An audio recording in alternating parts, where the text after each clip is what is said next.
since that time, you've had 4 games since our last show, and we're just gonna roll through those games. Okay, Sure. how's that sound? Absolutely. So, Absolutely. so on Thursday, you had an afternoon game at a tournament in Noble.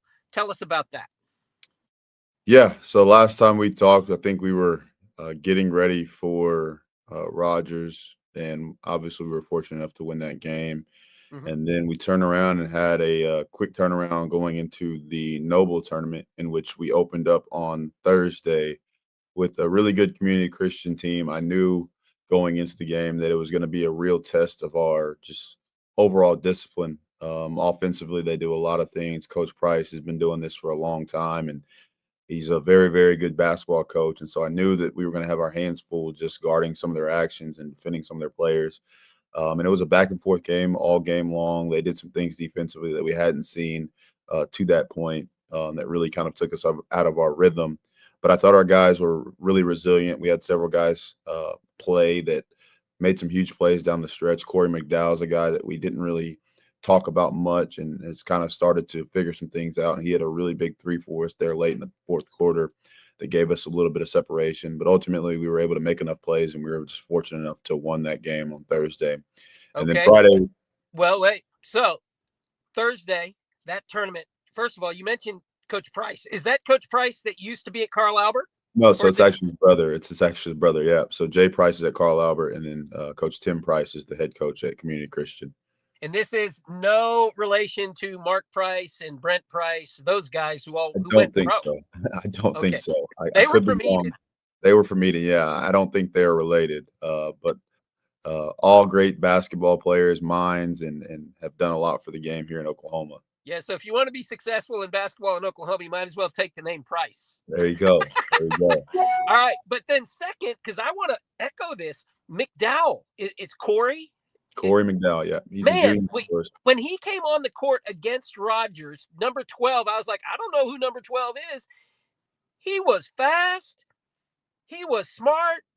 And I guess he can shoot. I didn't know that, but I was calling number 12 in that second quarter all over the place. And then he came back in the second half and played really well. Tell us a little bit about Corey. He's a junior, I understand. Yeah, Corey is a junior. He is originally from Shawnee or spent some time in Shawnee in middle school and maybe his freshman year even, then moved to California and then moved back this summer. And when I got a chance to meet him and interact with him a little bit this summer, and I kind of watched him play some pickup a little bit, I could tell he was skilled. Uh, and then in the preseason, he just kind of, I wouldn't say struggled, but just uh, was trying to figure out his role. And so that was kind of one of the things I challenged him to really, really hone in on in the preseason and then obviously early on in the season. And he's made strides tremendously over the course of the last month or so, just in his consistency. And that was one of the biggest things I challenged him with, is just being consistent. And his ability to shoot is something that will keep him on the floor. But I think his ability to guard and really not be a liability defensively will help him stay on the floor because I think he does have a real chance to help us down the stretch of the season. Well, he's the type of kid you see as a junior. He has a real opportunity to play at the next level. And you know about that, Chad, you playing at the next level and even into the pros, um, your coaching stuff there. It's great to see a player like that come on board.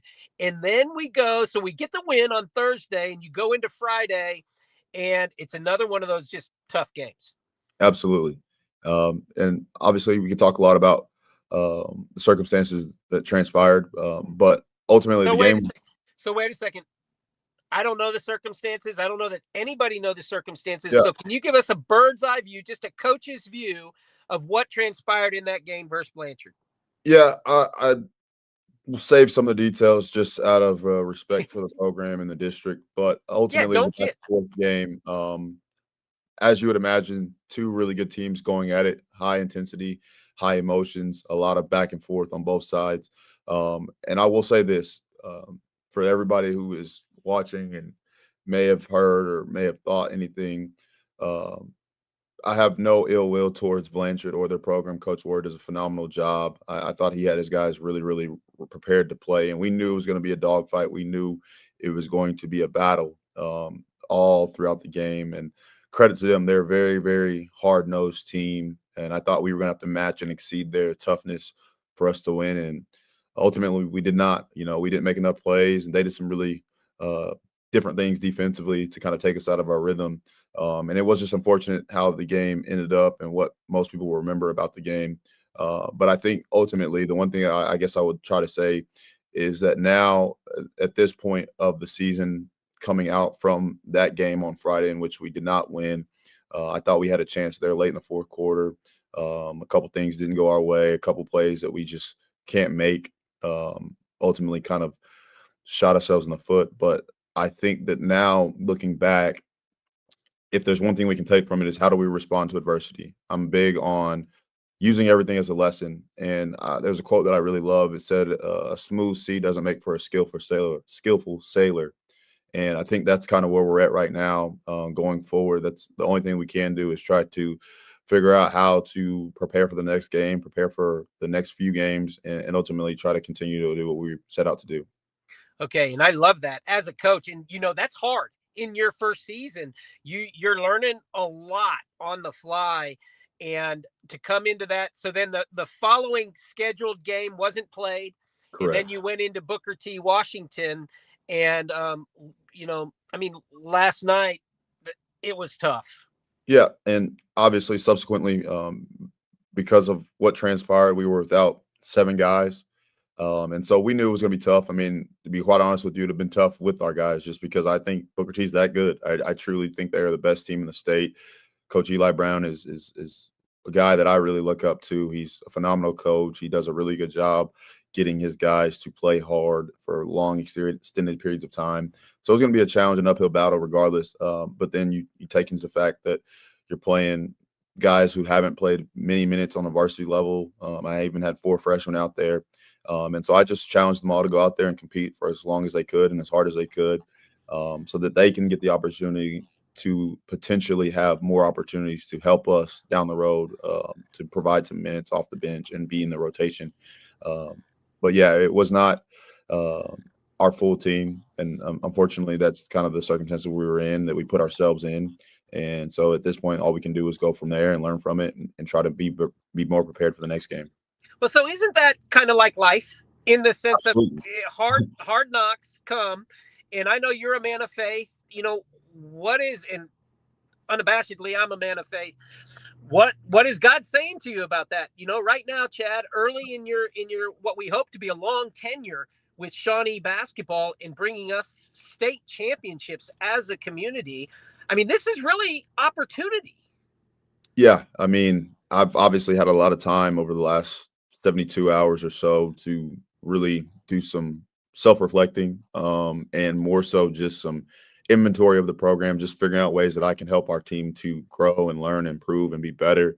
But I think if you were to ask me 5 or 6 months ago what I wanted to get out of this year, I don't think my mentality has changed. I think that ultimately this is an opportunity for me, personally, to help our group, these young men, become better people. And I think that when you ask for those opportunities or you set forth those opportunities, you don't get to pick and choose what those opportunities look like to help you grow. And I think that that's the one thing I've tried to really get across to everybody who's kind of inquired or reached out to me about this past week or so. It's just this is a blessing in disguise. There's a lesson in here somewhere, and ultimately, the only thing we can do at this point is to move forward from it. And so, I think that you can look at it one of 2 ways. You could look at it and say that, oh man, this is unfair. This is not okay. This is very unfortunate. Or you can say, hey, hey, this is what happened.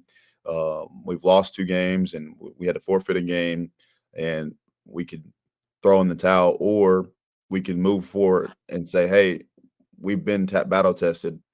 Our backs are against the wall, and I even challenged the guys when I met with them on Saturday.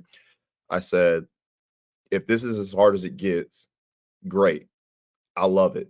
I welcome it. I embrace all the adversity, because now the only thing we can do is try to push forward.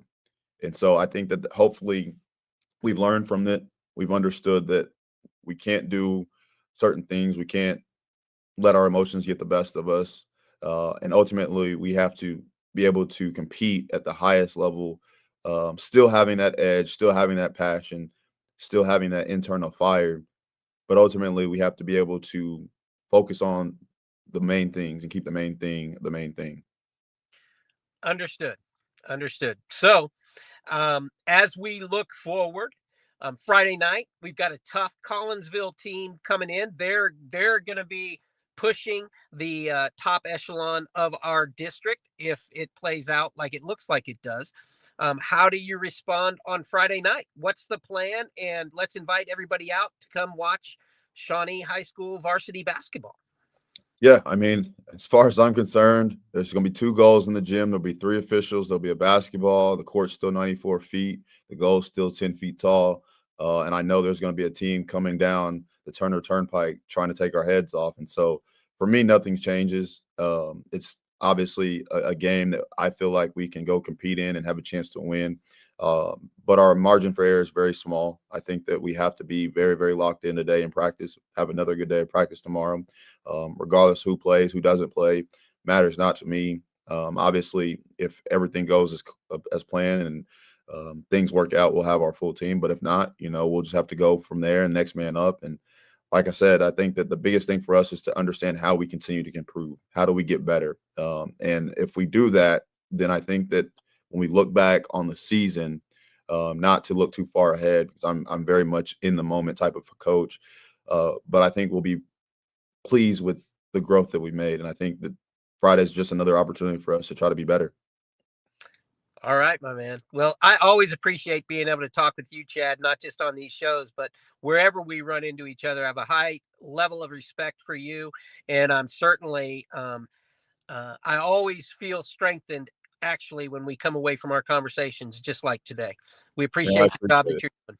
Yeah, and to all the fans, come out and support us. I know the girls' game is going to be a highly anticipated matchup, and I must say at this point in time, I've been very, very encouraged, and it's been a blessing just to be around Coach Wells. Her Yep. team, we were actually fortunate enough to go watch them play on Saturday night in the ADA tournament in the championships, in which they beat Deer Creek. Unfortunately, they lost one last night to Booker T against a really good Booker T team. But come out and support them as well. 5:30 and 7.